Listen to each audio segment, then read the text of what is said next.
Bom dia, bem-vindos todos à reunião geral do Departamento de Psiquiatria do Hospital das Clínicas da Universidade de São Paulo. Nós continuamos nosso projeto das reuniões gerais online e hoje a gente vai falar um pouquinho sobre saúde mental ao longo da formação e da vida médica. Nossos convidados de hoje são o Dr. Eduardo de Castro Umes, coordenador do Ambulatório de Psiquiatria do HU da USP e do GRAPAL, Grupo de Apoio Psicológico ao Aluno da FMUSP, e o Dr. Daniel Augusto Mori Gagliotti, psiquiatra também do GRAPAL e do Antigos, nosso ambulatório transdisciplinar de identidade de gênero e orientação sexual. Muito obrigada pela presença e boa apresentação.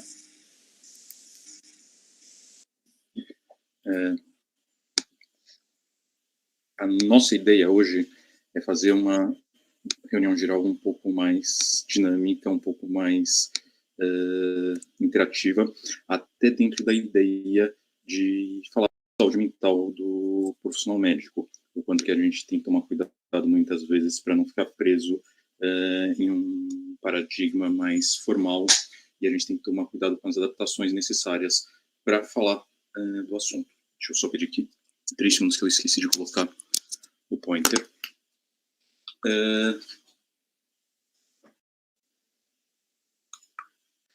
A gente não vai querer ser repetitivo, a gente está na reunião geral, a gente sabe que a maior parte de vocês vai saber falar sobre diagnóstico, a gente não vai querer falar sobre os fatores determinantes do surgimento e do sofrimento psíquico, mas não é porque a gente está falando para uma plateia que provavelmente vão ter muitos médicos, muitos profissionais da área de saúde mental, não é por isso que a gente não pode lembrar que todo sofrimento psíquico ele vai estar alçado em fatores ambientais, fatores biológicos e fatores sociais, e que vai estar sendo obscurecido pelo estigma e pela falta de conhecimento.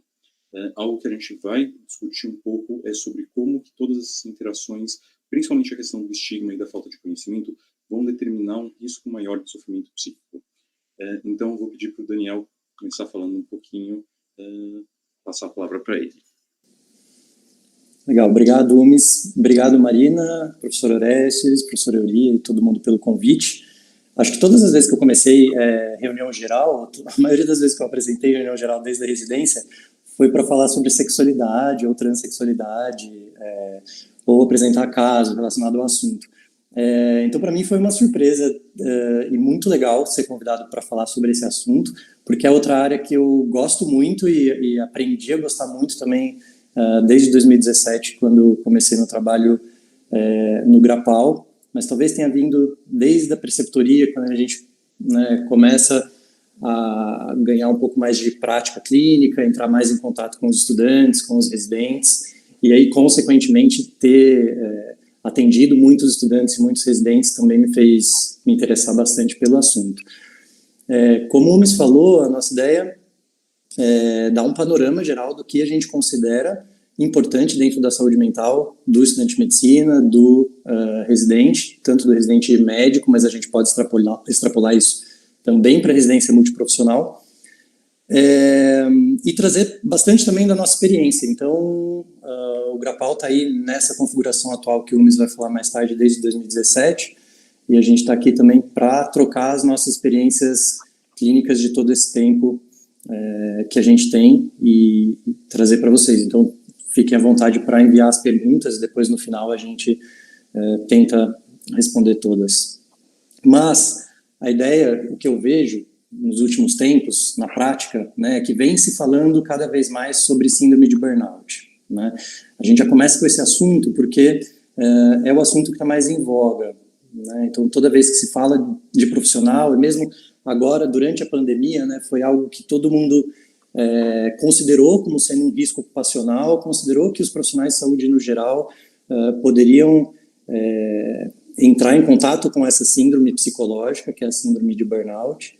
E então, a nossa ideia é tentar entender onde ela se encaixa, do que se trata a síndrome de burnout. Primeiro, que a gente considera que é um risco ocupacional, que é inerente à profissão, a profissões da área da saúde, inclusive, mas o que eu vejo é que é muito bom falar sobre síndrome de burnout, ganhou muita visibilidade, as pessoas começaram a prestar mais atenção nisso, mas, de alguma maneira, às vezes as pessoas se escondem dentro do burnout e utilizam essa fala, né, esse nome, burnout, às vezes até para não falar sobre outros transtornos psiquiátricos, justamente por conta do estigma e do preconceito em relação aos transtornos mentais.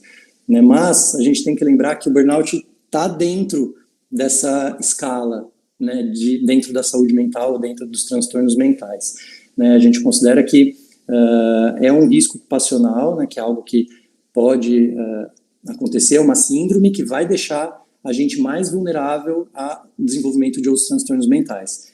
Principalmente depressão e ansiedade, que é o que a gente também acaba vendo mais na prática clínica, e outras possibilidades de adoecimento médico, passando por dependência química, transtornos do sono, etc. Tá?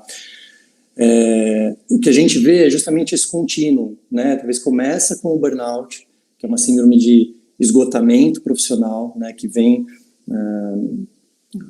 bastante sintomática, com sentimentos de cansaço, fadiga, cinismo, né, dificuldade até, às vezes, cognitiva, ou até de empatizar com os profissionais de saúde que trabalham comigo, ou com o próprio paciente, né, mas isso acaba evoluindo dentro de um contínuo, né, aí sim para os transtornos mentais, quer dizer, talvez a síndrome de burnout seja algo que deixa a gente mais vulnerável aos outros transtornos mentais, como depressão, ansiedade, tá?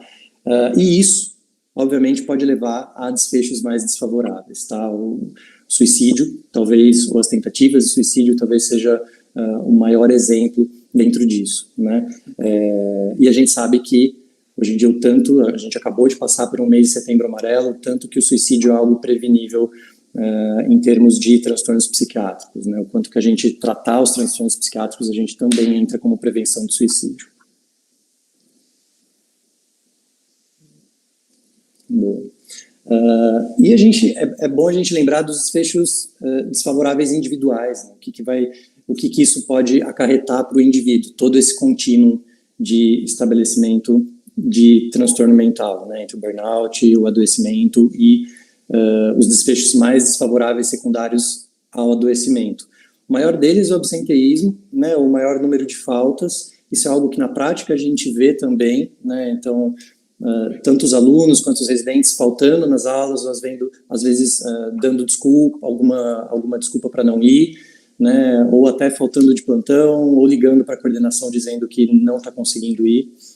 Até, né, também dentro de um contínuo, até chegar no ponto mais grave de abandonar o curso, ou ficar com os pensamentos de abandono de curso, de que aquilo não está valendo a pena, né, dentro da residência médica a mesma coisa, até pedidos de demissão no trabalho também, tá?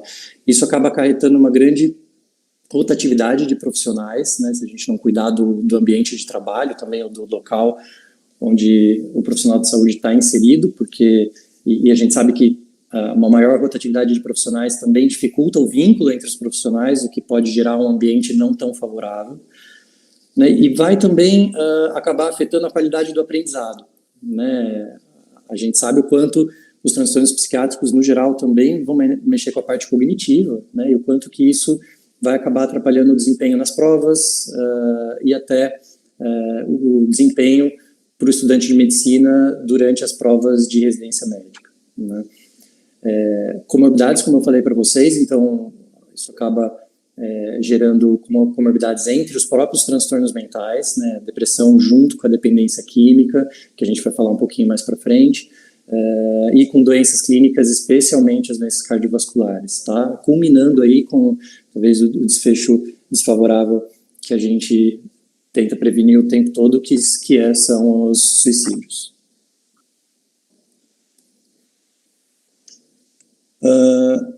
Continuando, né, esse sentimento constante de estar insatisfeito com a própria carreira, de estar insatisfeito com o próprio local de trabalho, de estar insatisfeito com as escolhas que fez, seja do curso, seja relacionado à residência médica, né, e o quanto essa insatisfação também pode estar sendo secundária a um transtorno mental. É algo que a gente sempre tem que ter em mente, né, e é algo que na prática a gente tenta separar muito aqui no Grapal, né, a insatisfação diz respeito ao estudante ou ao residente não ter mesmo se encontrado dentro da área que começou, ou diz respeito a algo secundário, ao burnout ou à depressão, né? Então, é uma diferenciação que é muito importante de ser feita, né? Justamente porque o estudante ou o profissional de saúde está com pouco engajamento na sua área, né? Justamente por conta do adoecimento, e isso acaba acarretando muitos sentimentos negativos em relação aos outros, então aos próprios colegas,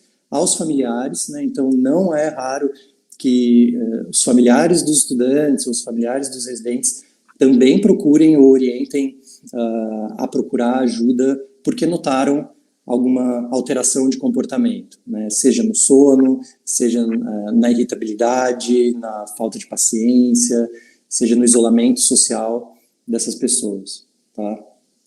E, claro que o contínuo que a gente sempre tenta prestar atenção, né, já que a gente é uma área muito sensível, porque lida com a vida também, lida com faz parte da nossa prática, né, que é a qualidade do cuidado que a gente vai prestar, né? A gente sabe que estar adoecido, estar em burnout ou até já ter desenvolvido algum transtorno psiquiátrico aumenta consideravelmente os riscos a erros médicos, a morbidades, a mortalidade e a condutas não profissionais, tá? E o que a gente vê, tanto na prática, como isso também já é bastante descrito na literatura, o quanto o burnout é algo que vai contagiar o ambiente em que o indivíduo se encontra, né? Contagia uma classe de estudantes, contagia um grupo de residentes, ou uma panela de residentes, ou até um ano todo de residência, né? A ponto de que as pessoas acabam ficando com pensamentos bastante ruminativos sobre a qualidade da residência ou até a própria qualidade do serviço que está prestando, né? E isso acaba virando quase que a temática central entre todos os alunos e entre os residentes que estão passando pela mesma situação, tá? Então, é algo que a gente sempre avalia. Aqui no Grapal não é comum, não é tão raro que durante algumas vezes, quando um residente de algum serviço, de alguma área específica, procure o serviço, que outros venham atrás, que outros venham junto, do mesmo ano. E eu vejo isso de duas maneiras. Primeiro porque abre-se uma porta, abre-se um espaço de cuidado, né, mas quando vem vários, né, do mesmo departamento ou do mesmo local de residência, né, a gente sempre pensa nas ações que a gente às vezes tem que tomar em grupo ou com o departamento sobre, inclusive para falar sobre esse contágio entre os próprios profissionais do mesmo ano, tá? Em relação a suicídio, né, tanto para médicos, quanto para residentes, quanto para estudantes de medicina, a gente sabe que existe uma maior mortalidade, né, também por conta das doenças cardiovasculares, o que é bem presumível, né?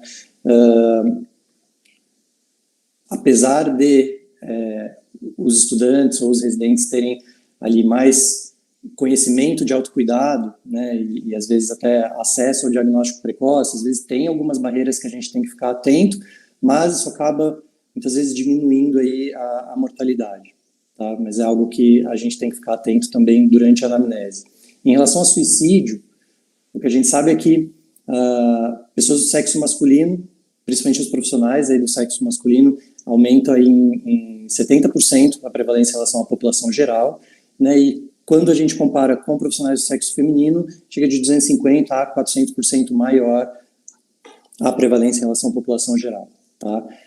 Os dados, principalmente os dados, eu lembro muito do Congresso Americano de Psiquiatria de 2018, né, que trouxe aí foi um congresso bastante voltado para a saúde mental do profissional de saúde, principalmente dos psiquiatras, né, que trouxe aí esse dado alarmante aí de que nos Estados Unidos aproximadamente 400 médicos por ano cometem suicídio, né, o que, se a gente for colocar no papel, dá mais que um médico por ano, mais de um médico por dia que comete suicídio, tá? E aí, desde 2017, a gente viu uma grande mobilização também entre vários serviços, entre diversas faculdades de medicina e outras faculdades de outras áreas também, que começaram a noticiar de alguma maneira, ou isso caiu na mídia, as notícias de tentativa de suicídio ou os êxitos de suicídio de fato, né? O que acabou fazendo com que a gente olhasse com bastante cuidado para o que está acontecendo com a graduação das áreas de saúde ou com os médicos no geral. E aí o Medscape fez uma pesquisa grande sobre suicidalidade, né? Agora em 2020, os Estados Unidos teve um N gigante de resposta, que é onde o Medscape tem um maior approach também, mas quando eles perguntam, né, se você já se sentiu com uma ideação suicida ou se já tentou suicídio, né, a gente vê que entre homens e mulheres ali que sim, né, que alguns já tiveram pensamentos de suicídio, mas não cometeram suicídio de fato, fica em torno de 23%, tanto para homens quanto para mulheres. Algumas pessoas já tentaram suicídio de fato, esse número gira em torno de 1 a 2%, tá? Não, 67%, e que preferiram não responder, quase 10%, né? Fica em 9% tanto para homens quanto para mulheres. E aí a gente, de novo, né, são 10%, 10% é bastante, 10% de 15 mil respondentes é bastante gente, né? O que leva a gente a pensar por que preferiram não responder, né? O que estava acontecendo ali. E tem uma meta-análise bem grande feita em 2016, uma revisão da literatura, uma meta-análise sobre prevalência de depressão, sintomas depressivos e ideação suicida entre estudantes de medicina, tá? E a gente colocou aí grifado, né, no quadrado, talvez o achado mais importante dessa meta-análise é que os sintomas de depressão, né, ou a prevalência da depressão entre os estudantes médicos foi de 27,2%, tá? E a prevalência geral de ideação suicida foi de 11,1%, tá?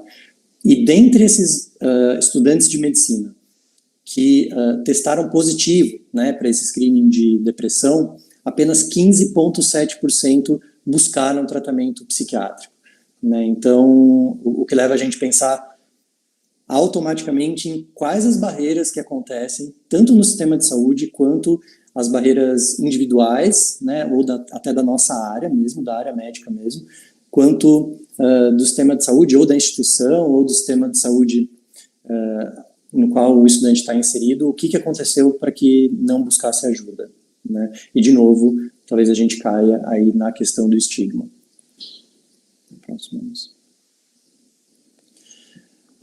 Do que a gente tem de dados, né, de prevalência de transtornos mentais em estudantes de medicina, o burnout, a síndrome de burnout, que testam positivo para burnout, chegam a aproximadamente 50%. Entre residentes, esses números variam de acordo com o estudo, mas ficam aí em torno de 41% a 90%. Esses números costumam variar também, dependendo do ponto da residência em que o indivíduo está, né? Então, o que a gente vê é que, quando entra na residência, os scores de burnout são baixos, ali 6 meses depois, né, com um pico ali entre os 6 e os 9 meses depois do início do R1, os picos de burnout já estão bem mais altos. Na prática, é o que eu observo também, né? Então, quase ninguém procura o Grapal no início do R1, né? É muito raro, só alguém que já vinha fazendo algum acompanhamento ao longo da graduação, mas chega julho, agosto, setembro, às vezes eu ligo para o UMES e peço socorro, a agenda está lotada, assim, o que eu faço, como distribuir melhor, né? Será que dá para o Lucas e para a Bianca ajudarem, né? Então a gente vai pensando junto aí como conseguir abarcar toda a demanda, né? Mas sim, tem um pico grande ao final do primeiro ano de residência, tá? Quando passa para o segundo ano, cai de novo esses índices, né? A procura baixa de novo. Então, o R2 eu sinto que tem bastante esperança em relação a que a sua vida vai melhorar a partir do segundo ano da residência. Geralmente não é o que acontece. Depois a gente vai ter um novo pico, né, ao longo do R2, e para aquelas áreas em que tem... e aí tem pico de novo no final do R2, para aqueles que têm prova, para iniciar o R3, ou para aqueles cursos de 3 anos de residência. Também o final da residência, pouco antes de você cair no mercado de trabalho, é um pico de bastante procura do serviço. Tá? Existe, então, um aumento da prevalência de burnout após o início do curso médico. Isso vai levar a pior qualidade de vida e aumento de sintomatologia depressiva. E quando a gente olha para a depressão, entre estudantes de medicina, mundialmente falando, esses números vão estar ali em torno de 28%. No Brasil, 30% é a média. Tá? E a gente pode pensar aí nos modelos de acesso às faculdades de medicina, tanto no Brasil quanto nos Estados Unidos, quanto provavelmente o que explique aí essa diferença. Tá? E quando a gente fala de residência médica, o quanto que os sintomas a prevalência de depressão chega em torno de aproximadamente 30%. Tá? De novo, baixa procura de ajuda. Né? Desses que estão deprimidos, a procura de ajuda ainda é muito baixa, ali, que gira em torno dos 16%. E a gente pensa aí, né, por que quando a gente pergunta, né, por que os médicos estão apresentando maiores scores de burnout, né, e a gente separa isso por especialidade médica, a gente vê que para os respondentes dessa pesquisa, né, os urologistas foram os que pontuaram maiores índices de burnout, né, ou de adoecimento psíquico de alguma maneira, seguido pela neuro. Aí vocês têm todas as áreas. Né? A psiquiatria está ali por volta de 35%, também talvez por estar mais, muitas vezes tem menos estigma em relação à saúde mental, ou tem mais acesso e pensa um pouco melhor sobre essas questões ligadas à qualidade de vida, mas, como a gente vai ver um pouquinho mais para frente, os psiquiatras estão mais propensos a outros adoecimentos. Tá? Quando a gente fala de geração, né, e pensa nessas diferenças, a gente pensa qual geração que apresenta maior índice de burnout? E a gente vê o que a gente ouve por corredor, ou às vezes ouve de algum assistente, ou de algum departamento, o seguinte: tem uma geração chegando aí que é uma geração que não sabe trabalhar, ou uma geração que está muito adoecida, ou que já chega muito adoecida, né, e que não está dando conta, ou não está acostumada com a carreira médica e tudo mais. E o que a gente vê é que quando a gente separa por geração, essa diferença não é tão grande, não. Assim, se a gente for pegar boomers, né, os baby boomers, que são os nascidos ali por volta da década de 40, 50, 60, a gente até 60, a gente vê que esses índices chegam a 39%, quando a gente vê o atual. Né? Da geração X, que é a geração metade década de 80, ali até comecinho da década de 90, 70, 80, 90 principalmente, esses números chegam a 48%, e os millennials, que é final da década de 80 e década de 90, os nascidos na década de 90, esses índices chegam a 38%. Quer dizer, a geração nascida entre 40, 50, 60 não está com índices de burnout diferentes dessa nova geração. Tá? A mesma coisa quando a gente pergunta sobre depressão. Tá? Se os médicos estão deprimidos, e a gente separa isso por faixa etária. E a gente, mais próximo ainda, a gente vê que todas as gerações apresentam ali scores entre 15% a 18%, mas isso é bem próximo, é bem diferente do que a gente ouve falar. Quando a gente põe no papel, a realidade é outra. Né? E quando a gente pergunta para os profissionais se eles sofrem de depressão ou burnout, como é um questionário que os próprios profissionais responderam, 55% respondem que não, 26% respondem que sim, que apresentam sintomas de burnout, 11% que têm burnout e depressão, e 8% que relataram apenas depressão. E essa foi uma vertente dessa pesquisa do Medscape feito em 2019 no Brasil, com 1.838 médicos respondentes. Em relação às substâncias ou à dependência química, é algo que na nossa área sempre merece ser investigado. Então, o profissional que não investiga uso de substâncias no geral, quando atende algum profissional da saúde, principalmente médicos, não tá fazendo uma boa prática, né? Porque o que a gente sabe é que 1 a cada 15 médicos vai ter um problema atual com álcool e drogas, tá? E a gente tem alguns fatores que a gente leva em conta em relação a esse número, né? Porque o médico, falando mais do médico porque é o que tem mais literatura, mas o profissional de saúde, no geral, tem uma dificuldade grande em aceitar o papel de paciente, tá? Mas a grande particularidade do acompanhamento da dependência química em profissionais da saúde, principalmente médicos, é que os estudos mostram que existe uma melhor resultado no tratamento de médicos, né, e enfermeiros, em relação à população geral.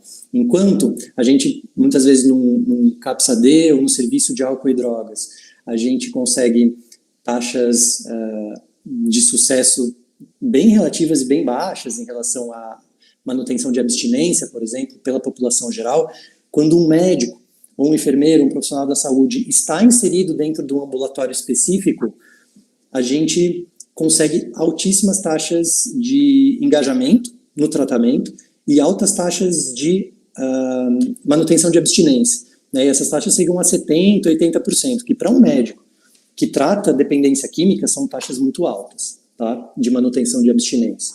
Isso não tem relação com a substância, não tem relação com a especialidade, talvez essas taxas, e essas taxas são altas principalmente quando você engaja a família junto, tá?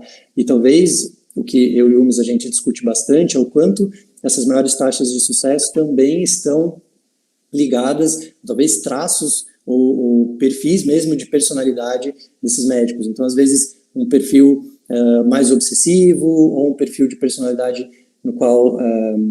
ou talvez a consciência mesmo do indivíduo em relação a todo o trajeto que passou dentro dos estudos, dentro da residência, até chegar ao ponto em que chegou como profissional, né, que essa sensação de que vai perder tudo que conquistou até aquele momento é algo que ajuda o profissional a se engajar ao tratamento, por isso esses índices são mais altos. Tá? Em relação a residentes, o que a gente sabe é que o álcool e o uso de outras drogas começa antes da residência e opioides e benzodiazepínicos começam a ser abusados na residência. O motivo é um tanto óbvio, justamente porque o residente acaba ganhando poder de prescrição e aí automedicação e autoprescrição, tá? Na prática, é muito raro, e eu fico muito feliz quando chega um residente aqui no atendimento que nunca tenha se automedicado, né? É raro que isso aconteça. Geralmente, antes de chegar no serviço de saúde, o profissional já se automedicou, já buscou algum tipo de literatura ou não, foi de orelhada mesmo no que os colegas falaram e já começou a tomar algum tipo de medicação, tá? E a gente sabe que, inclusive por conta de plantões, por conta do burnout, às vezes de fadiga crônica ou insônia, né, o uso de benzodiazepínicos acaba sendo bastante alto, ou até o que eu tenho visto com uma certa frequência é o uso de maconha para induzir o sono, tá? É algo que é relativamente bastante frequente na prática. Maior frequência de uso de substâncias que a gente considera, os estudos na grande maioria consideram emergência ou especialidades de emergência, emergências clínicas, por exemplo, a psiquiatria, exatamente por ter maior acesso, maior também possibilidade de automedicação e autoprescrição, e a anestesiologia. A anestesiologia considera-se que tanto pelo fato dos indivíduos terem maior conhecimento também, terem o poder de automedicação e autoprescrição, mas tem alguns estudos que mostram que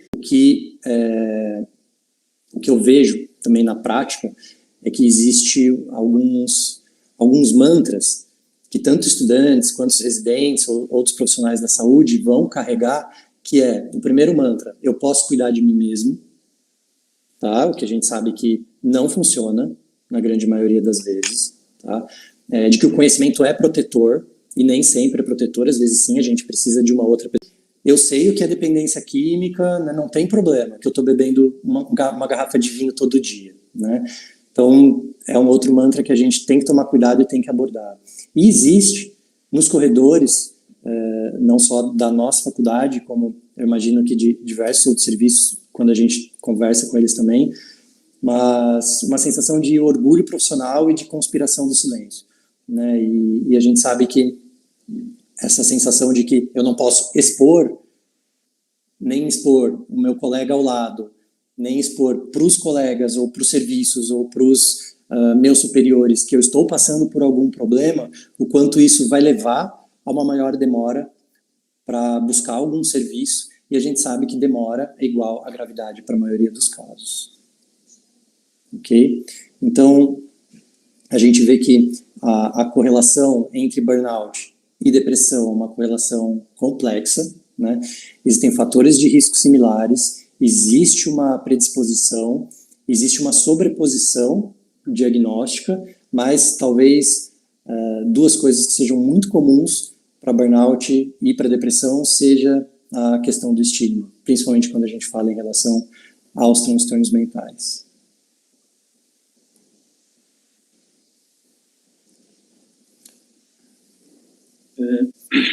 Quer complementar aí, Unis? Por favor. E agora, quando a gente olha tudo isso, a gente olha o que esse diagnóstico sugere, a gente está pensando em transtornos mentais que eles vão começar, mas vão manter uma prevalência mais ou menos constante. Não vai ter uma diferença de burnout, não vai ter uma diferença de depressão ao longo do tempo significativa. Quando a gente olha a prevalência de depressão em estudantes de medicina e de residentes, que ela é mais ou menos próxima, e a gente tem que levar em conta que na pesquisa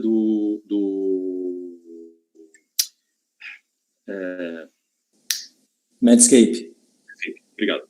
A pesquisa do Medscape é autorrelato, ela não é diagnóstico, não é aplicação de escala. E esses estudos que a gente vê aqui embaixo são aplicando escalas. Então a gente não pode comparar esses dois números tão tranquilamente, mas a gente vê que estudantes de medicina para residentes têm uma estabilidade e que millennials, geração X e boomers, a gente tem uma estabilidade. A gente sugere que provavelmente a gente tem um quadro que ele não é um quadro que é algo tão novo e que é algo que a gente pode simplesmente fechar os olhos. Quando eu mostrei esse slide para o Dani, ele não sabia o ditado que estava associado, mas a gente tem que pensar que é de pequenino que se torce pepino. O quanto que não é importante quando a gente está pensando em qualquer coisa, e daí a discussão que a gente está querendo fazer, não é só a gente olhar a saúde mental do médico, a gente olhar só a saúde mental do estudante de medicina ou a saúde mental do residente. É a gente pensar que é um contínuo e que quanto mais a gente investir num olhar precoce, e que esse olhar precoce não é ver e falar, quando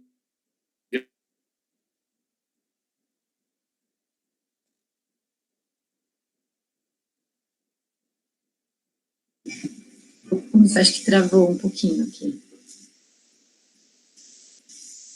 O ensino médio dele, ele já começa a desenvolver sintomas psiquiátricos, se ele já começa a ter um quadro psiquiátrico, e a gente poder fazer um diagnóstico precoce, a gente poder abordar ele precocemente, e a gente poder, nesse primeiro momento já, a gente diminuir o estigma, isso vai ter um impacto em toda a cadeia.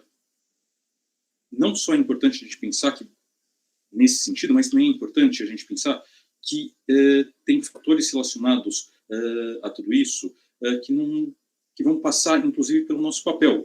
A gente tem uma prevalência alta de transtornos, a gente tem uma dificuldade de acesso, mas muitas vezes o quanto que a gente não ensina suicídio.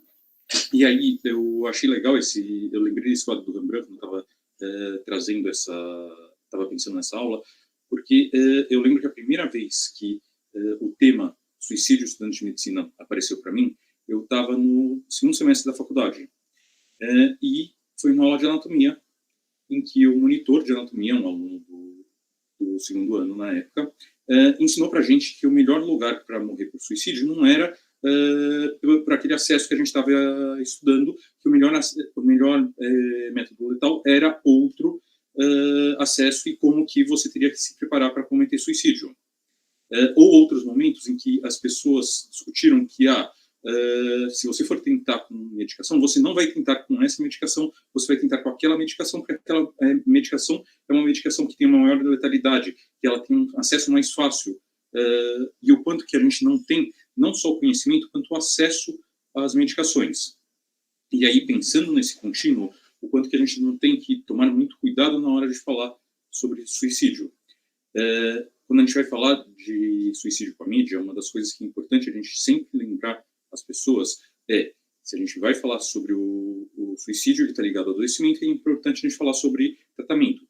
E o quanto que a gente não fala sobre a necessidade de tratamento, o quanto que a gente não fala na redução de estigma.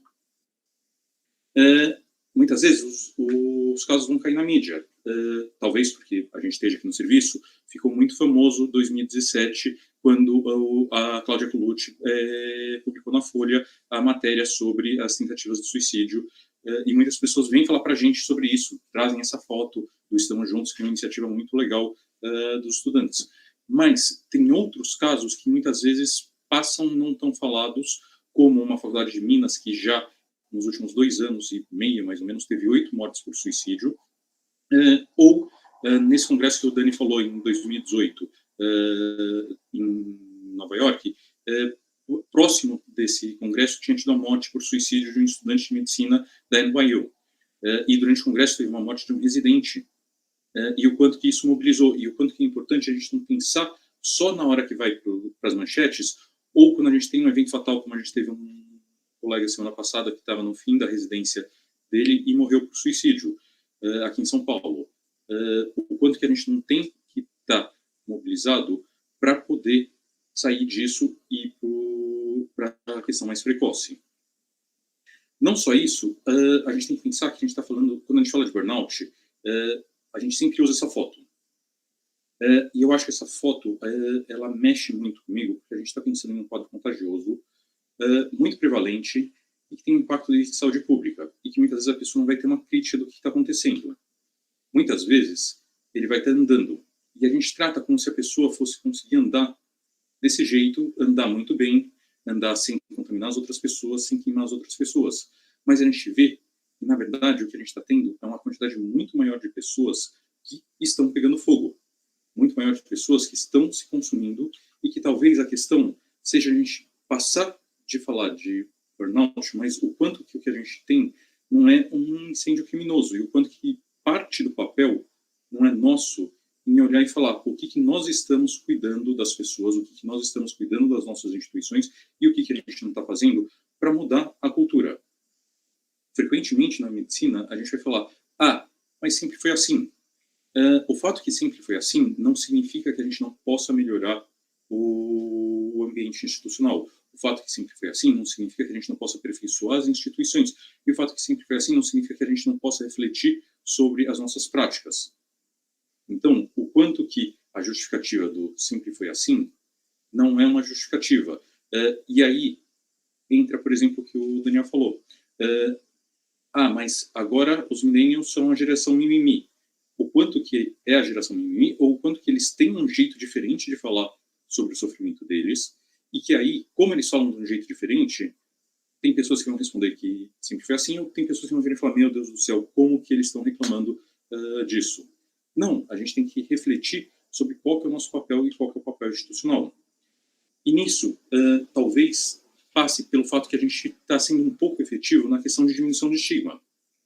Quando a gente fala com muitos dos alunos, muitos dos residentes, o jeito que eles lidam com o preconceito em relação ao adoecimento psíquico é diferente do que, por exemplo, uma tia minha que se formou 30 anos antes de mim. Na turma dela, o jeito que as pessoas lidavam com o adoecimento era na minha turma é diferente, e o pessoal que está se formando agora, 20 anos depois de mim, lida de uma maneira diferente.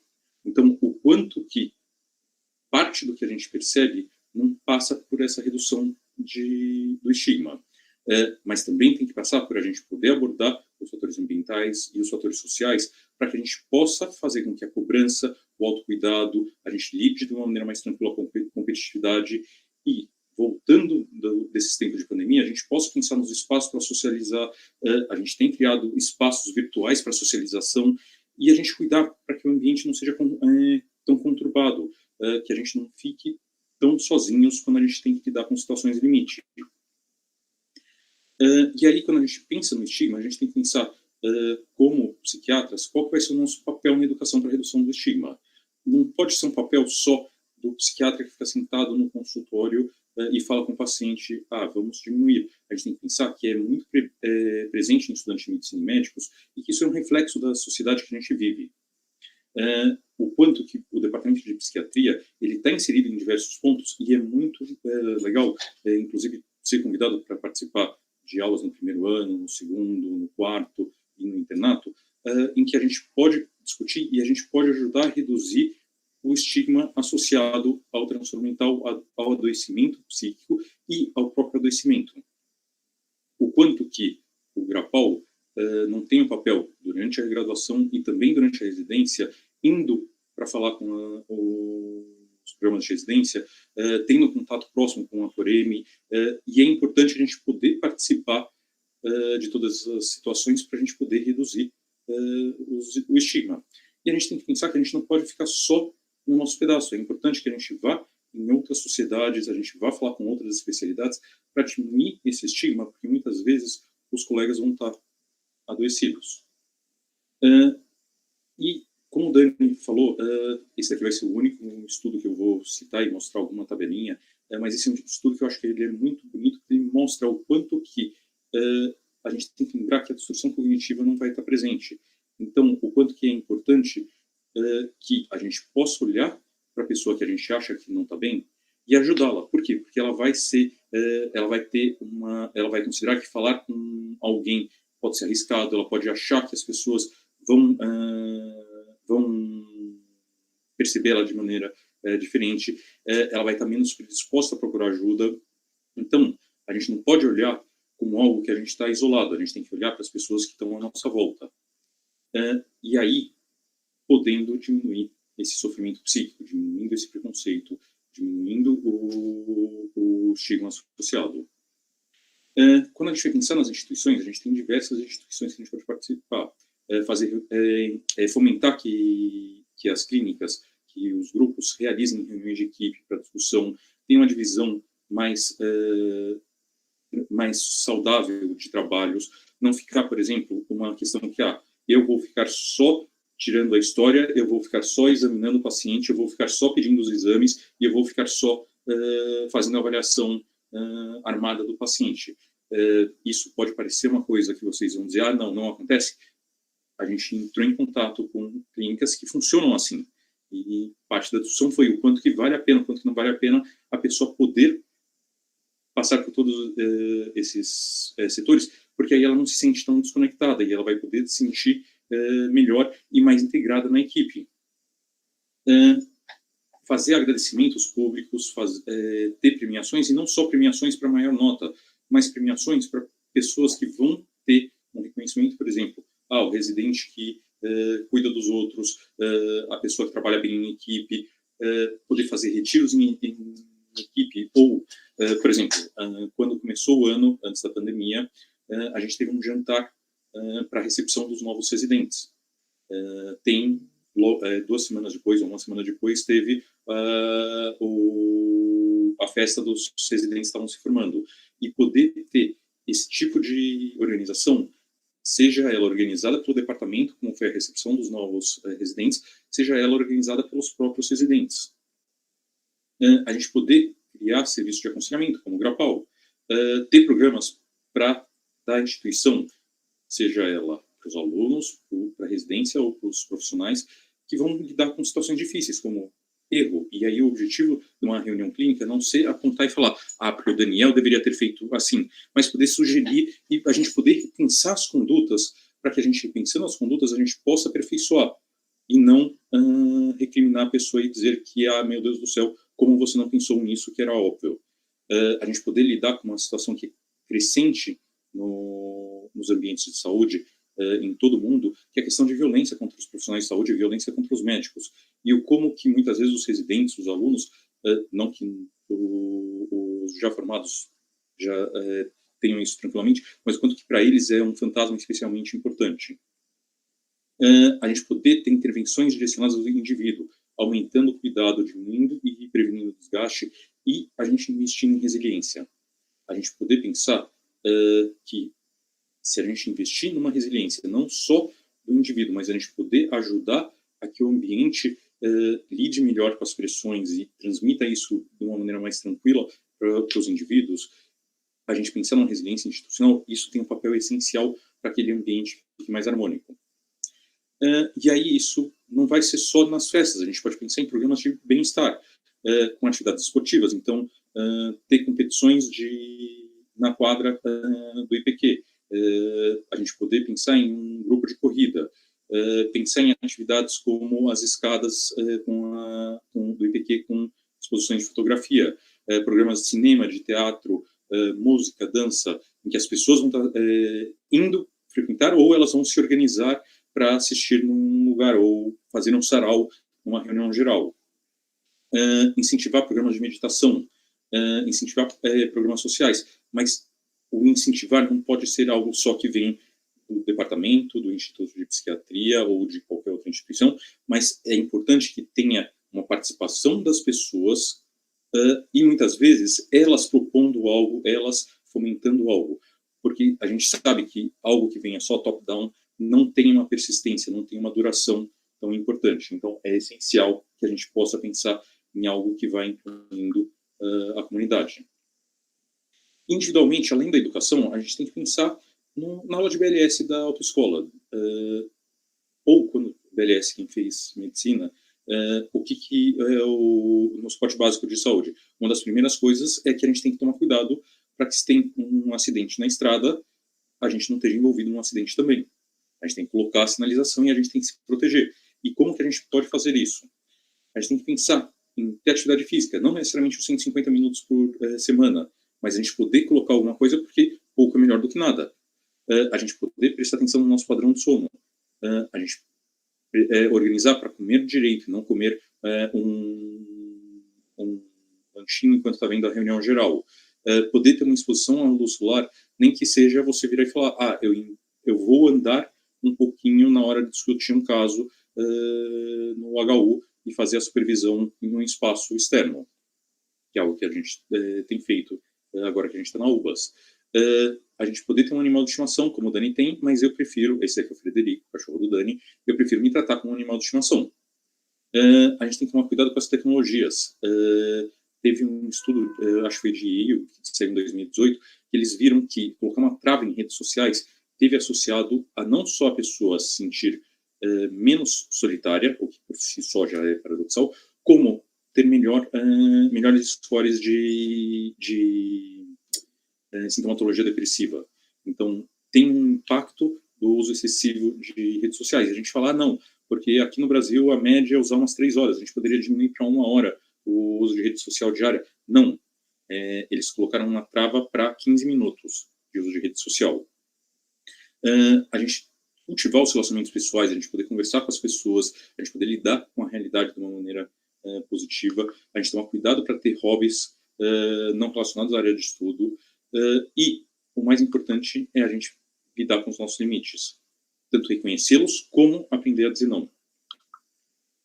E isso tudo passa, inclusive, para quando a gente vê que tem alguém do nosso lado que não está bem, a gente poder conversar com a pessoa e a gente não entrar na questão dessa cultura do silêncio que o Dani colocou muito bem, de como que a gente muitas vezes não vira e fala, não vou falar sobre o assunto, eu vou esconder. Ou eu lembro de uma história que me dói muito lembrar, de um anestesista que morreu por suicídio, e ele, antes dele morrer por suicídio, ele frequentemente era visto,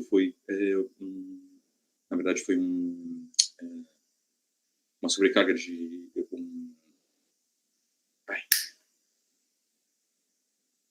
uma intoxicação em grande quantidade de anestésico, agora não vou lembrar, mas ele frequentemente era visto com marcas de mosquito no antebraço dele em cima das veias. E uma outra pessoa chegou a perguntar para ele o que estava acontecendo. Não, são mosquitos. E eles picavam só em cima das veias dele. Depois que perguntaram, ele começou a picar em outros lugares, mas era óbvio que ele estava se intoxicando. E as pessoas dentro da cultura do silêncio não falaram nada, e ele teve uma overdose por uso de anestésicos. Então a gente tem que tomar muito cuidado, que é importante a gente falar, mas sempre respeitando a gente, nosso momento individual, limitações nossas, e tomar muito cuidado, porque muitas vezes tem alguns julgamentos, alguns preconceitos que podem aparecer e a gente falar, por exemplo, não, mas você não acha que você está exagerando nos sintomas? A gente tem que tomar muito cuidado com como falar. É importante a gente colaborar com as estratégias institucionais e participar com essa estratégia, que foi uma estratégia de várias instituições, de vários centros acadêmicos do Brasil, e falar sobre como não é normal você adoecer. Só que não é só não falar que não é normal. É importante você poder pensar em mudar esse sistema, é importante a gente poder mobilizar individualmente como mudar, mas a pessoa que não está bem, é importante a gente falar, e é a grande crítica que eu fiz quando eu falei com o pessoal da Frente de Saúde Mental, de como foi feita toda essa discussão, é importante a gente falar da necessidade de buscar ajuda. Ninguém vai poder resolver um problema institucional se a gente não tiver uma ajuda e se você estiver deitado como aqui na cama. A gente já tem uma grande literatura sobre o assunto, a gente já tem livros sobre saúde mental dos médicos, a gente tem livros sobre saúde mental do estudante de medicina, a gente tem, inclusive, questões como essa publicação da Sociedade de Anestesiologia específicos da especialidade. Mas a gente muitas vezes acaba ficando muito na discussão de cuidado, e está na hora da gente sair de uma discussão só de vamos cuidar para ação. Esse daqui foi um editorial, eu acabei não colocando a citação, que é um editorial que saiu 2 anos atrás no JAMA, falando exatamente sobre isso, o quanto que a gente não pode só ficar num contexto de olhar e receber as pessoas que estão adoecidas. O Grapal, ele vem um pouco nessa esteira. Ele surge a partir de um histórico de suicídios na Faculdade de Medicina. O Paulo Vaz de Arruda era um professor que era um grande pai dos estudantes, era uma pessoa que era muito benquista, eu tive a oportunidade de conhecê-lo, e era uma pessoa super doce, e ele teve contato com alunos que morreram por suicídio na época da década de 60, 70, e aí ele começou a batalhar pela ideia da necessidade de a gente criar um serviço. Em 83 ele consegue a aprovação da congregação, e em 86 o Grapal começa a funcionar. E ele tem um impacto marcante, a gente tem uma redução do número de suicídios de aproximadamente 1 por ano para 1 a cada 8 anos, além de uma melhoria da qualidade de vida. Tem um artigo que eles publicaram em 2007, acho, mostrando isso, e que isso tem um marcante impacto. E em 2017, na época que a gente teve aquele cluster de tentativas de suicídio, eu fui convidado para ajudar na reorganização da equipe e passar para a coordenação. A gente tem psicólogas, a gente tem psiquiatras que vão estar atendendo os alunos, os residentes, a gente tem o coordenador médico, que sou eu, o docente responsável, que é o professor Lutufo, e a gente tem o secretário, que é o Rodrigo. A gente tem uma demanda muito grande de psicoterapia, então a gente acabou focando no atendimento dos alunos, e mesmo assim são 2 psicólogas com 40 horas semanais, as 2 juntas, o que é um número que faz com que a gente tenha necessidade de estabelecer convênios para uma atenção em longo prazo, e muitos casos que ficam numa fila de espera, e para isso a gente definiu a psicoterapia como uma psicoterapia mais breve e focada. Essas são a Melissa e a Carol. Os psiquiatras, a gente tem 2 psiquiatras que fazem atendimento aos alunos, e o Daniel fazendo o atendimento aos residentes. E eu acabo entrando na posição de, inclusive, fazer interface para que os alunos, os residentes, tenham uma tranquilidade de que eles podem falar o que eles quiserem para os profissionais, e que não necessariamente, a menos que eles queiram, isso não vai chegar em outra instância. Então, é um jeito além da gente poder ajudar em planejamento, em outras instâncias. E aqui o Dani, a Bianca e o Lucas, que são atualmente a nossa equipe. E é importante a gente pensar no quanto que a gente tem que ter um cuidado com a organização de documentação dos atendimentos, o quanto que é importante o sigilo, a gente não notificar nenhuma instância da faculdade, do HC, sobre quem são as pessoas que passam com a gente ou não. A gente poder ter canais de comunicação, inclusive um WhatsApp, para marcação de consulta dos alunos, a gente poder ter uma linha, uma hotline para os alunos quando eles não estão bem, a gente poder participar junto a departamentos, a clínicas, falando sobre o assunto, ajudar a sensibilizar sobre a questão e as pessoas poderem refletir sobre as práticas internas. A gente criou junto com os alunos, e uma atual residente foi quem foi atrás o prêmio professor Paulo Vaz de Arruda, que é um prêmio para produções artísticas dos alunos que a gente coloca nas paredes do Grapal.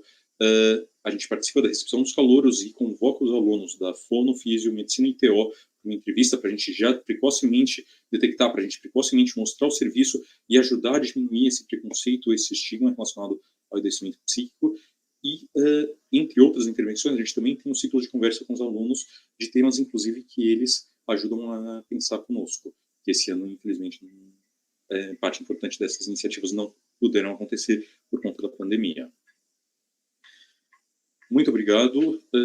E agora eu acho que a gente vai partir para uma conversa com vocês, mais conversa. Muito obrigada, Daniel. Muito obrigada, Eduardo. A gente tem algumas perguntas no chat. O pessoal gosta muito do tema. Está vendo aparecer algumas coisas aqui. Posso passar para vocês as perguntas? Beleza. Então, o nosso residente Coutinho fez uma pergunta. Eu acho que vocês já responderam uma parte, mas para pedir um pouquinho mais de comentário, talvez. Ele pergunta: o CREMESP tem um censo de mortalidade entre médicos entre 2000 e 2009 e aponta uma incidência 9 vezes maior de morte por suicídio entre os médicos. Vocês poderiam comentar esse dado? Esse estudo do CREMESP, ele é um estudo muito legal, só que ele, o que ele vê, ele pegou, pelo menos que me lembro do desenho dele, ele não tinha uma questão de você observar os médicos até por toda a distribuição. E como a gente tem um crescimento muito grande do número de médicos ao longo dos últimos anos, a gente está pensando em uma população fixa, que você tem a mesma quantidade de médicos no primeiro, no segundo, no terceiro, e com 50 anos de formato. Então, tem uma distorção desse estudo, mas isso não significa que não tenha um risco maior. A gente tem um risco maior, só que ele está um pouco maior do que a gente acaba vendo na literatura, porque tem essa questão do quanto que muitas vezes a morte por suicídio é uma morte mais precoce e acaba sendo detectada. Muitas vezes o médico vai ter uma sobrevida maior. A gente sabe que o médico tem uma condição socioeconômica maior, tem um acesso maior a cuidados. Isso determina que muitas vezes eles vão ter uma expectativa de vida maior, e dependendo de como você faz esse estudo, ele fica exato. Esse estudo é muito válido, apesar dessa limitação, ele é muito válido, ele traz à luz justamente essa questão importante, o quanto que o suicídio não é uma questão importante a gente olhar na população de médicos. É muito essencial. Você quer comentar alguma coisa, Daniel? Parte para a próxima. Tá bom. E a gente tem uma pergunta do professor Andrés Antunes. Prezado Daniel, as taxas de suicídio aumentam no Brasil. Como você acha que a ciência poderia efetivamente agir nas políticas públicas? A professora Andrés, aumenta no Brasil e no mundo, né? Principalmente aí numa geração de jovens, aí a OMS já considera um problema de saúde pública, né? Entre a geração aí de 15 a 23 anos. Mas, em termos de saúde pública, eu acho que primeiro a gente precisava começar a falar mais sobre o assunto, assim, quebrar o estigma e divulgar quais são os serviços de saúde mental disponíveis, assim, né? O que eu vejo é que não existe divulgação por parte do poder público sobre os serviços de saúde mental, ou mesmo campanhas, tanto de prevenção em saúde mental, quanto de busca por locais, né? Então, eu acho que a política pública, uma das políticas públicas principais, teriam que ser um investimento tanto na prevenção, né, pensando na sociedade como um todo, e não na sociedade médica só, mas na prevenção, quanto no estabelecimento de novos locais para ser novas formas de acesso da população aos serviços de saúde. Eu fiquei anos trabalhando em CAPS, ou em UBS, ou até em pronto atendimento, e o que eu vejo é que muitas vezes existe só a porta de entrada do pronto atendimento em psiquiatria, que também na maior parte das vezes só tem a presença do psiquiatra, e depois o que acontece ali depois do pronto atendimento, existem várias outras, alguns percalços, assim, né, de a gente não achar profissional capacitado, ter baixa remuneração dos profissionais, pouquíssimos psicólogos ou pouquíssimos assistentes sociais contratados nos serviços, né, que poderiam dar o acolhimento também, outros acolhimentos, inclusive os sociais e psicológicos, que poderiam diminuir esses índices. né, mas o que a gente vê é, no geral, aí um certo sucateamento aí do serviço de saúde mental, e além de de poucos locais mesmo, né, um baixo N, né, eu estou aqui em São Paulo, mas a minha família é toda do interior, e eu vejo perdão com a palavra, eu vejo o perrengue que é quando alguém adoece e precisa de um serviço público em psiquiatria, isso em qualquer nível, tanto no primário, quanto no secundário, quanto no terciário, para a pessoa conseguir agendar uma consulta, tanto que seja com médico de família, que seja com o clínico, que seja com o psiquiatra, com o psicólogo, com o assistente social. São pouquíssimos serviços. Então, eu acho que, a meu ver, as políticas tinham que ir um pouco nesse sentido. Não sei se o UMES pensa diferente, mas se quiser complementar. Não, eu acho que o teu ponto é perfeito. Eu acho que a gente tem que pensar, por exemplo, não querendo diminuir as verbas para HIV/AIDS, mas a gente tem campanhas para prevenção de HIV/AIDS pagas pelo governo federal durante o ano todo, e quando a gente olha para o impacto financeiro do adoecimento, a gente tem proteção, um impacto gigantesco. E é uma área do Ministério da Saúde que investe muito pouco em campanha de conscientização, em acesso ao tratamento.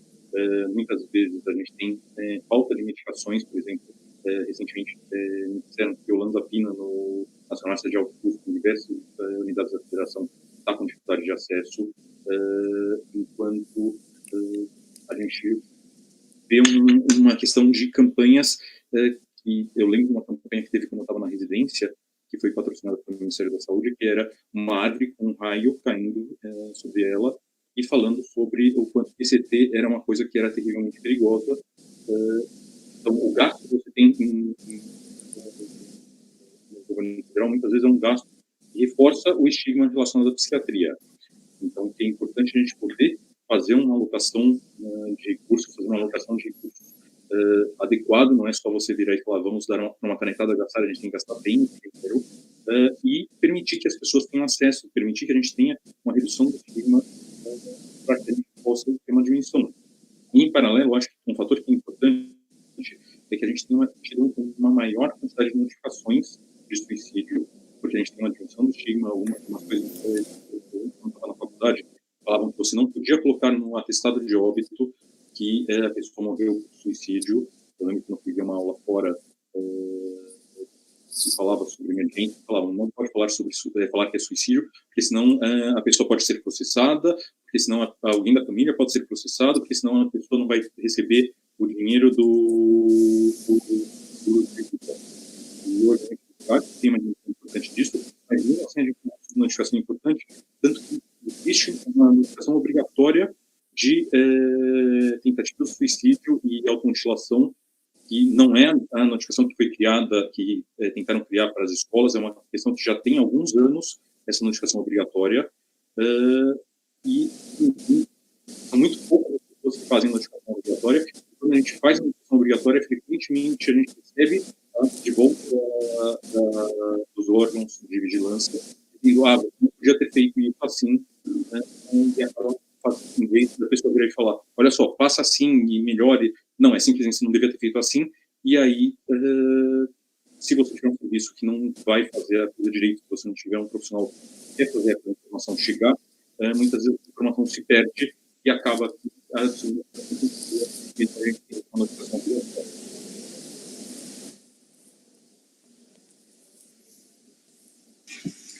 Obrigada, gente. A gente já tem também algumas perguntas, só querendo esclarecer alguns dados da apresentação. Então, uma dúvida que foi se tinha um dado na apresentação falando sobre 16% de busca de tratamento. E aí, o esclarecimento era só assim, são 16% dos estudantes residentes que estão deprimidos, que buscam, ou 16% de todos os estudantes de medicina e residentes que buscam tratamento? São os 16% dos que estão deprimidos, que buscaram tratamento. Tá? Não é do geral, não. E aí a outra pergunta que eu estou vendo aqui, que é em seguida, também se 1 a cada 15 é diferente da população, né, Marina? Levando em consideração que inclui o álcool e tudo mais. Não, é mais ou menos o mesmo padrão da população geral. Só que quando a gente separa por profissão, a gente vê que a profissão médica é uma profissão em risco, ou uma profissão vulnerável, tá? Quando a gente faz essa separação nos estudos por profissão. Mas os índices, as porcentagens, as prevalências é a mesma da população geral. O que acontece é o impacto disso, né? Quantas pessoas um médico dependente químico impacta em relação à população geral. Esse número também é maior, né? Já que o médico vai acabar impactando, como no caso de qualquer dependência química, não só a própria vida, como às vezes a dos familiares ou das pessoas em volta, e no cuidado ao paciente, né? Então o impacto às vezes é muito maior. Essa que é a questão, tá? E aí a gente tem uma outra sobre como a violência no trabalho e assédio moral, que são muito presentes não só na formação médica, como nos ambientes de trabalho em geral, afetam a saúde mental do médico.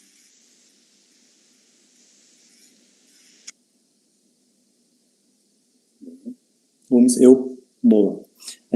Foi o Luiz Coutinho que perguntou. Fiquei muito feliz de ver ele aí.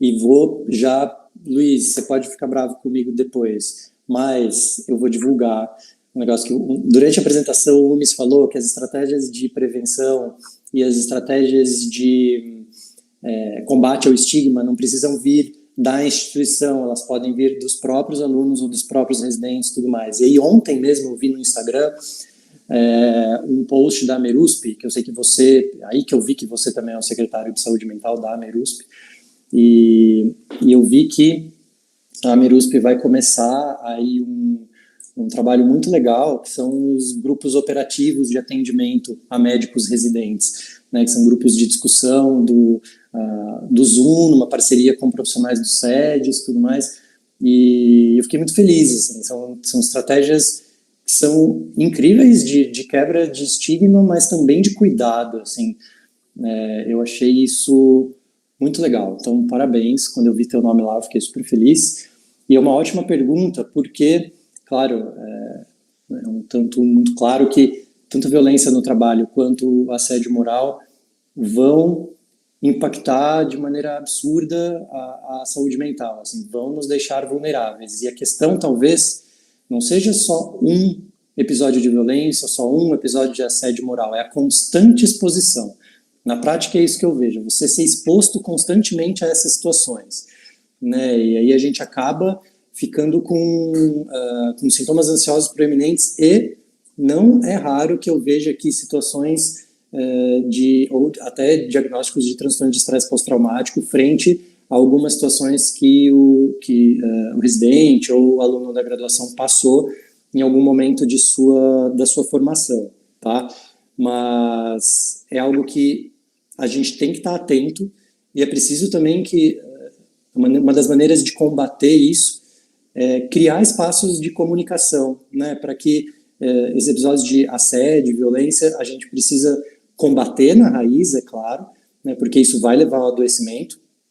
Então, por exemplo, no começo do ano passado, se não me engano, a FMUSP divulgou o código de ética da Faculdade de Medicina, por exemplo, de maneira impressa, por PDF, em todos os locais, deixando bem claro algumas questões relacionadas à violência e assédio, né? Isso é uma bela estratégia. O estabelecimento na faculdade do núcleo de ética e direitos humanos, né, com canais específicos de comunicação a que qualquer pessoa ligada à FMUSP pode acionar, por exemplo, ouvidoria, por exemplo, pessoas específicas que estão ligadas à violência LGBT, violência à mulher, assédio contra a mulher, etc., ou por questões raciais. Então, existem pessoas da instituição ligadas a isso.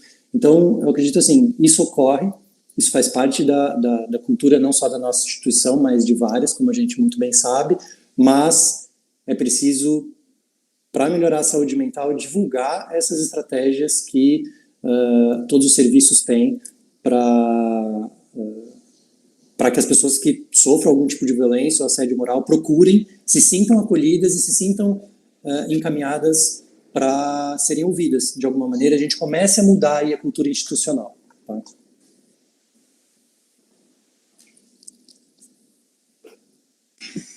Acho que o professor queria fazer uma pergunta também. Vou fazer, Marina.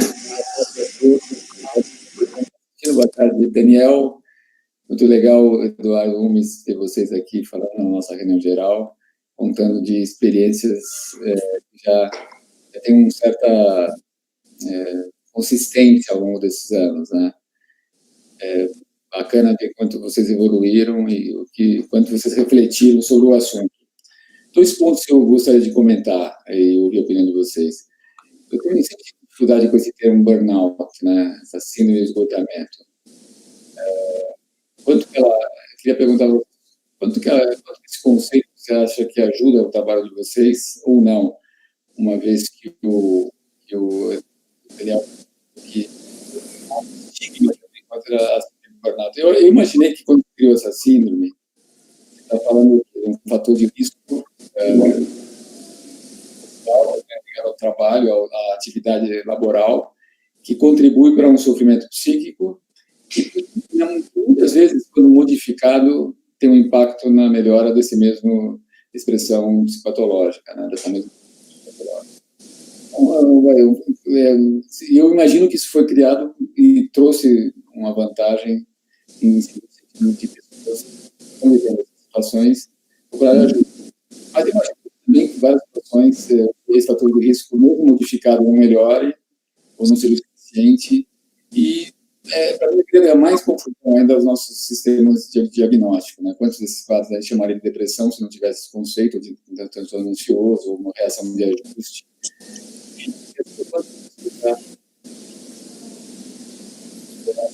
Da prática de vocês que estão aí vivendo essa situação com alunos e residentes. A segunda pergunta eu acho que vocês contaram aqui que há um limite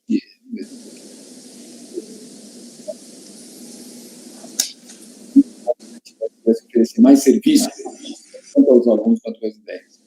E daí eu fico perguntando sobre estratégias digitais, vocês estão pensando e refletindo sobre isso. A Pró-Reitoria de Graduação adotou agora o nosso aplicativo Com Você. Então, o aplicativo Com Você para os 101 mil alunos da USP. E uma vez que eles estão acima de um certo score, né, você lembra, o aplicativo tem vídeos promocionais. Então, ele carrega com estratégias de promoção de saúde para aqueles que têm sintomas em um nível baixo, mas esses mesmos vídeos podem ser uma estratégia de prevenção ou mesmo de coadjuvante no tratamento para aqueles que estão doentes. E o atendimento online, uma linha telefônica que as pessoas procuram para aqueles que estão em sofrimento, acima de uma linha de score definida como de risco para transtorno mental. E hoje a gente está tendo aí uma enorme quantidade de voluntários, né? No nosso projeto Com Você aqui da instituição, nós pudemos contar com o apoio de inúmeros ex-residentes, né? Tendo a Denise Gama à frente, e agora eles continuaram dando supervisão, que eles estão nos ajudando muito, mas eu imagino que a gente conseguiria um número substancial de pessoas que podiam passar por uma avaliação de qualidade por vocês, para que esse serviço pudesse ser estendido a todos os alunos com maior facilidade. Então, eu teria um aplicativo ou algo do tipo para fazer screening e possibilidade de acesso a tratamentos com voluntários por meio de teleconsulta. O que vocês pensam sobre isso?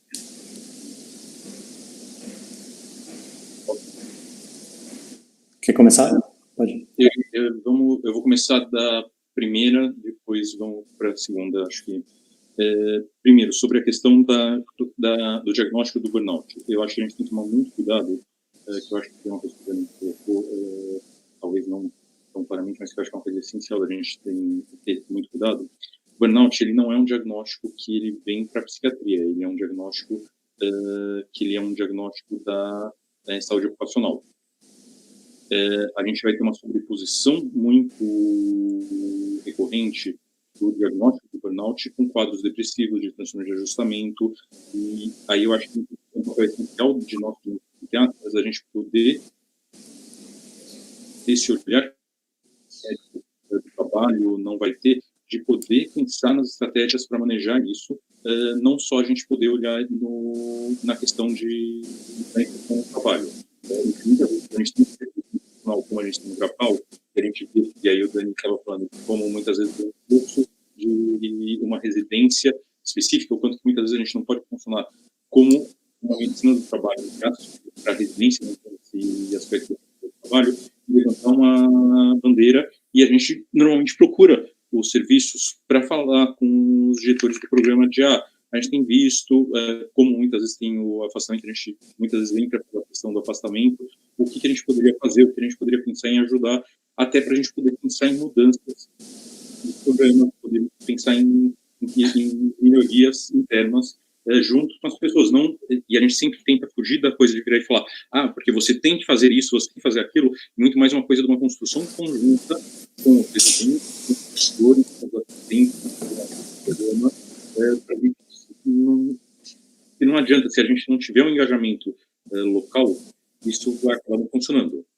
Então, acho que a gente tem que tomar cuidado só com, muitas vezes, a gente não coloca o burnout como uma substituição do diagnóstico psiquiátrico. Ele é um complemento. E aí eu acho que ele funciona muito bem com a faca de dois gumes. Para muita gente, ele funciona como um jeito de se aproximar do profissional de saúde mental, como eu burnout.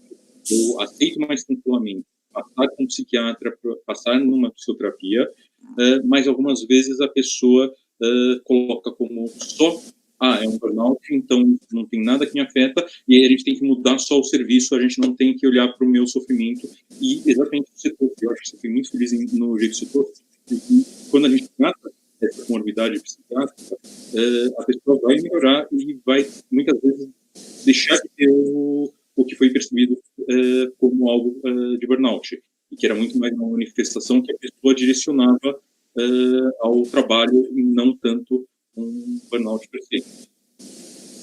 É muito feliz essa participação para a gente poder lembrar isso e deixar muito claro para quem está assistindo, e a gente poder ter sempre isso em mente de como que a gente vai falar sobre burnout. A gente pode falar do burnout associado ou como uma coisa substitutiva. O burnout ele caminha junto com a questão da psiquiatria. Do atendimento, eu acho que a gente eu já me coloquei algumas vezes com o Andrés, agora eu não vou lembrar está como coordenador do programa de saúde da universidade, mesmo antes dele ser o chefe do gabinete do reitor, o Gerson Tomani. Eu acho que assim é importante a gente pensar que montar um programa é essencial que a gente pense num programa, principalmente na questão preventiva. Acho que o aplicativo ele tem isso que é uma coisa muito legal da gente poder reforçar na questão preventiva, da gente poder pensar em fomentar práticas de promoção de saúde e que elas são essenciais. E quando a gente está pensando numa população grande, como uma população da universidade, a gente for pensar na população da Universidade de São Paulo, no campus de São Paulo, acho que está na faixa de 50 mil pessoas, e se a gente pensar em alunos da faculdade, da universidade, no campus de São Paulo, que eu me lembro que está na faixa de 20 mil pessoas. Total 101 mil pessoas, né? Todos os campos dá 101 mil pessoas. Então, se a gente for pensar numa população grande desse tamanho, sendo extremamente conservador e pensando só na capacidade da gente prover um segmento psiquiátrico, a gente pensando que sejam só quadros leves que a gente vai ter nesses 101 mil pessoas, então que a gente vai poder ver essas pessoas a cada 2 meses, se a gente tiver psiquiatras que trabalhem 20 horas por semana, atendendo consultas de meia hora, 4 vezes por semana, fazendo uma conta de padeiro, mais ou menos uns 100 pacientes por semana, 1.600 por mês. Pensando numa prevalência de 20% de transtornos mentais, numa conta de padeiro, a gente precisaria de uns 15 psiquiatras, como se todos os casos fossem quadros leves, a gente não tivesse nenhum quadro mais grave, o que a gente sabe na realidade que é frequente a gente ter nisso. Então, eu acho que tem uma questão da gente pensar o quanto que a gente conseguiria, com 15 psiquiatras contratados para as 24 horas, ou com uma quantidade de voluntários, a gente já não daria conta, então a gente tem que tomar cuidado com como que a gente vai montar um programa, o que não significa não montar um programa, é só que a gente não pode passar para a comunidade da universidade que a gente vai resolver todos os problemas com esse programa. Eu acho que é importante a gente criar esse programa, é importante a gente aproveitar as pessoas que desejam participar como voluntários, é importante a gente ter os serviços. Atualmente no Hospital Universitário a gente tem 4 psiquiatras, um serviço que já chegou a contar com 10 psiquiatras contratados. O quanto que não é importante a gente pensar em usar esses serviços para que a gente possa prover um cuidado, mas a gente sabendo das limitações e o quanto que a gente não vai necessariamente conseguir dar conta de todo mundo. Então, o que eu acredito, Eduardo, é que talvez seja muito importante a gente investir em iniciativas como o aplicativo para a promoção de saúde. É importante a gente ter iniciativas para a gente fazer uma avaliação inicial e um direcionamento que não necessariamente vai significar um segmento para sempre, até porque a gente está pensando numa população e alunos de graduação e pós-graduação que tem um turnover e que vão trocando a cada 3 a 6 anos, 10 anos às vezes, se a pessoa não é mais tempo, mas que a gente tem que tomar cuidado no dimensionamento do serviço. De novo, eu tenho vínculo com a HU, eu tenho vínculo com o Grapal, meu interesse em psiquiatria de universitários é algo que remonta cedo. Eu lembro que no 4º ano a gente tinha que fazer uma monografia sobre algum tema em saúde mental no curso de psiquiatria. Eu fiz uma monografia sobre suicídio estudante de medicina, então é um tema que já está no meu radar há 20 anos, mas o quanto que a gente não tem que pensar em qual que é o tamanho do serviço, como que a gente vai criar isso para que a gente não crie uma frustração e aí os alunos não digam que eles fizeram uma propaganda, eles criaram mais uma instituição dentro da USP e essa instituição não vai servir para nada e não vai mudar a realidade, e a gente poder ter algo que é responsável nesse cuidado dos alunos. Dani, não sei se você... Não, eu acho que só complementando o que eu vejo com o advento da tecnologia, com a experiência que a gente ganhou do aplicativo do Com Você e até a possibilidade dos voluntários, de pessoas que surgiram e se interessam também pelo tema, é que a partir deste momento, talvez foi um momento da pandemia tenha sido esse momento mais marcante, em que a possibilidade do digital, de que estratégias, inclusive o que o Grapal vai lançar mão das estratégias digitais de proximidade com os alunos, com os residentes, pensando em prevenção mesmo, principalmente, eu acho que nosso rol de ações apenas aumenta. Eu acho que vai ter vai ter que ser uma discussão constante aí, que o UMES, os professores, os responsáveis, a gente vai ter que sentar para pensar quais são as próximas estratégias e aí considerando estratégias online, as estratégias à distância, né? Isso, talvez a pandemia trouxe esta possibilidade que eu vi como muito boa, porque às vezes é muito difícil você ter mais proximidade com algum departamento, ou conseguir marcar uma reunião, ou conseguir compreender um pouco melhor o que está acontecendo, e agora que a gente vê que existe essa possibilidade das reuniões, ou de entrar em contato, ou de se utilizar dos meios digitais como mais uma das estratégias que a gente pode criar e lançar a mão. Isso é muito bom. Posso fazer uma colocação, Marina?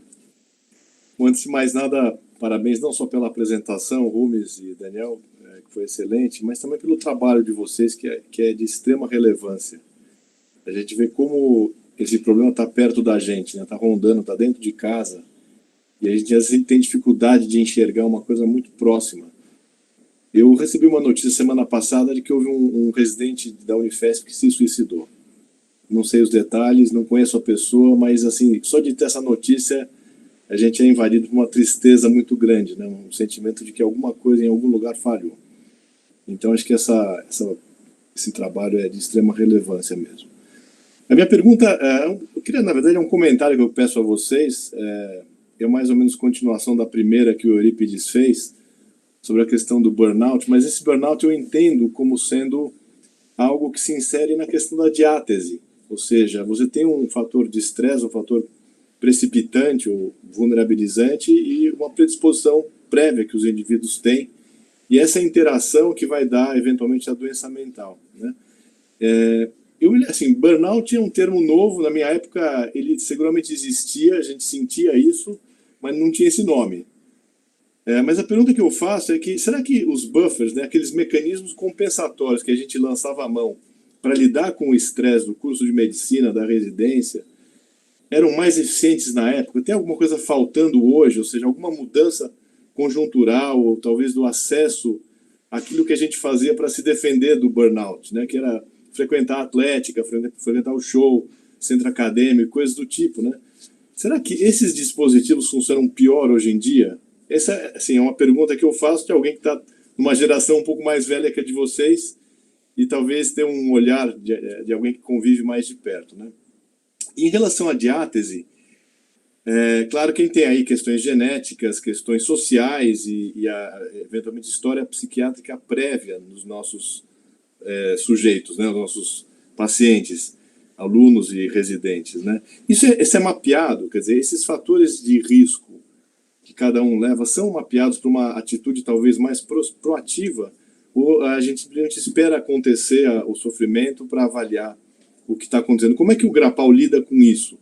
Eu falo isso porque, até uma curiosidade que eu tenho hoje em dia, na minha época tinha alguns colegas de medicina que tinham doenças mentais graves, quer dizer, dois colegas tinham psicoses. Na época a gente não sabia detalhes, mas um seguramente tinha uma síndrome negativa e o outro tinha uma síndrome positiva. Os dois se suicidaram.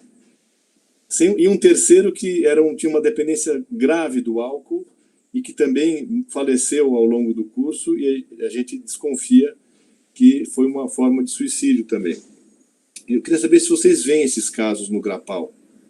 Ou se a demanda fica restrita à questão do estresse, do burnout e da depressão. Se puder ouvir a opinião de vocês, agradeço.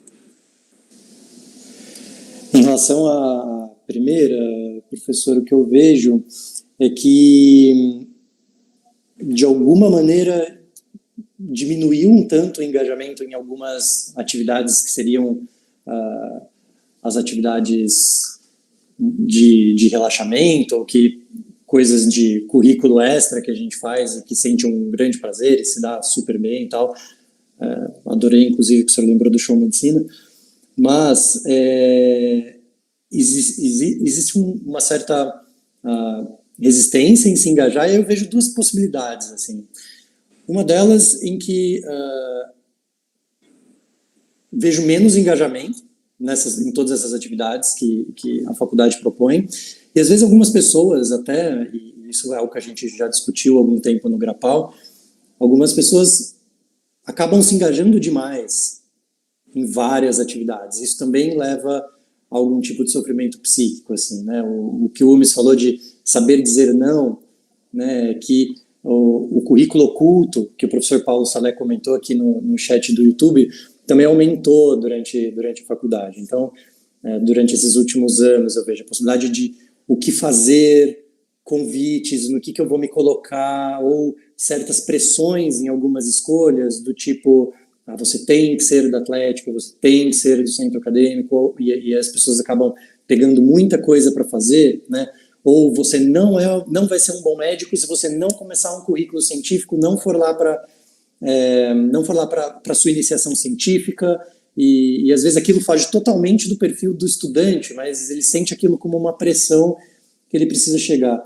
Então, desta maneira, eu vejo como uma das atividades muito boas da faculdade, que tem que ser muito valorizada para se falar sobre essas possibilidades, tanto fora do acadêmico, né, mas que você às vezes se engaja e vai lá, e são atividades de lazer até, mas como dentro do acadêmico, aonde escolher, que caminho trilhar, eu vejo que o investimento nas atividades de mentoria e tutoria são coisas que são super importantes para ajudar tanto os alunos quanto os residentes a fazerem essas escolhas, ouvirem e trocarem experiências. Assim.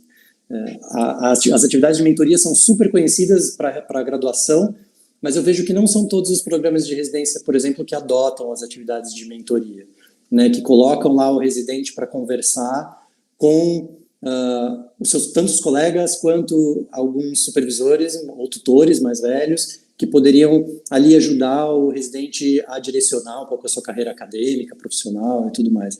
Então, eu acho que nesse ponto a gente poderia focar bastante aí nas atividades de mentoria como atividades sensacionais e que ajudam demais nesses direcionamentos para atividades que vão prevenir, inclusive, o aparecimento de transtornos psiquiátricos. Né? Uma coisa que eu acho que às vezes, quando eu estou com os internos conversando, me pega, é que às vezes eu tenho umas referências que eu me sinto muito velho de o que é que eles fazem, o que é o normal deles ou não. Para mim, por exemplo, uma coisa que agora não existe mais, você não pode ter mais uma cervejada na Atlética, no Caoc. Eu lembro que a gente ia no bar que tinha do Adão, acho, que era no centro acadêmico, onde atualmente ficam os sofás, e a gente ia beber uma cerveja lá de quinta-feira, sexta-feira à tarde, e as pessoas que eram do CAOC, do DC, da Atlética, do Show, que não eram de nenhum desses, todos congregavam. Eu acho que mais do que uma redução do número de atividades, eu acho que os espaços para essa congregação das pessoas poderem participar e não funcionar de uma maneira sectária diminuíram muito na faculdade. Eu percebo muitas vezes que, além dessa falta de espaços, da falta da gibiteca, e que eu frequentava muito a gibiteca na época do CAOC, o quanto que não tem uma falta de espaço para os alunos estarem juntos, e aí isso não acaba fazendo com que fique muito mais uma diáspora para acabar a atividade, vamos embora, e não tem um espaço para poder estar falar. Então a gente junta um prédio que ficou lindo, mas que fica com menos espaço para as pessoas, com um momento político que as pessoas são muito mais radicais, e que isso acaba tendo um impacto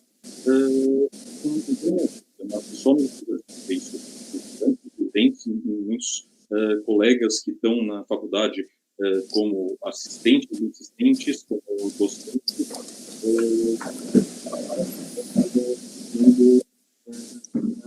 como um fator estressor, que é uma mudança importante, mas ao mesmo tempo eu acho que a gente tem que tomar cuidado com algo que é respeitar as diferenças deles. Eles têm tradições diferentes, têm jeitos diferentes de estar na faculdade.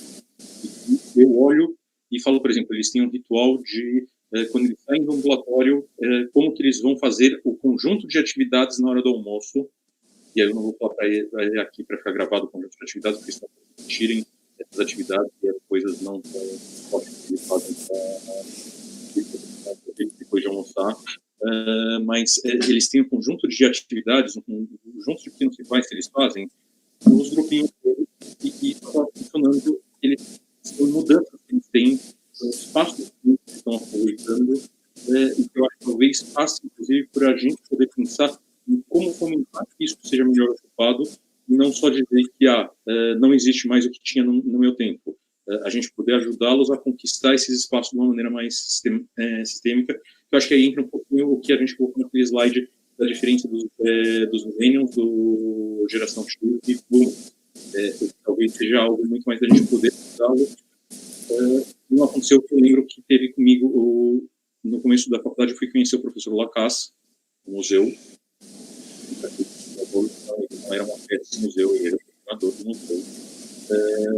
E o professor Lacasse, de novo, um professor que é muito simpático, e ele estava já com e ele falou, porque os alunos hoje não são mais que nem eram na minha época. Sim, a gente tem uma mudança. O fato de ter uma mudança não significa necessariamente negativo. O que é importante é a gente poder pensar como instituição como um todo, de poder ajudar para que isso seja sempre algo mais positivo. A gente poder direcionar e a gente poder, inclusive, dentro dos mentoria, como o Dani falou, virar e falar, olha só, o que a gente pode fazer para que essa diferença seja mais positiva e vocês possam aproveitar, inclusive, do que a gente apanhou antes.